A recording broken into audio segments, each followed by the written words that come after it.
এই শীতে কেঁপে কেঁপে আমরা পৌঁছে গেছি তেঘাটির কালী পুজোয়। ৩৩ ফুট কালী দেখার জন্য সত্যি অসাধারণ। আমরা পায়ে হেঁটে হেঁটে বাড়ির সবাই, আমাদের মানত ছিল আমরা সব থেকে বড় একটা মালা দেবো, প্রতি বছর এরকম দেবো। তো আমরা তাই পৌঁছে গেছি ওইখানে।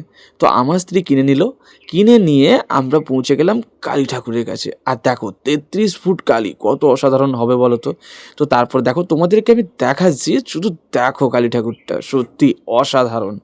আর আমি বড় মালাটা নিয়ে পৌঁছে গেছিলাম ওখানে বাড়ির সবাই।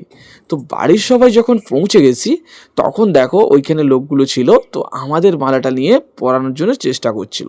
তো মালাটা আমরা দিয়ে দিয়েছি। আর দেখো এত বড় কালী ঠাকুর মানে অনেক বড় একটা বাঁশ দরকার, কারণ হাত তো পৌঁছাবে না উপরে। তো তাই একটা বড় বাঁশ নিয়ে এসে ৩-৪ জন ধরে আমার মালাটাকে উপরে হাতে পরিয়ে দেওয়া হবে, কারণ গলায় তো আর মালাটা ছোট হয়ে যাচ্ছে। ৩৩ ফুট কালী ঠাকুর মানে বুঝতেই পেরেছো। তো সেইখানে আমরা দেখো দেখছি, আর আমি ভিডিওটা বানাচ্ছিলাম তোমাদেরকে ছাড়ার জন্য।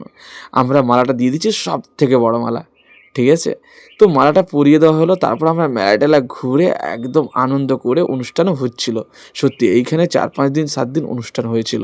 অনুষ্ঠানে অনেকে এসেছিল, কিন্তু আমি ছুটি না পাওয়ার জন্য দেখতে যেতে পারিনি। আর একদিন চলে গেছিলাম মাকে দেখতে। সত্যি অসাধারণ। আমি তো দেখেছি, তোমাদেরকেও দেখালাম।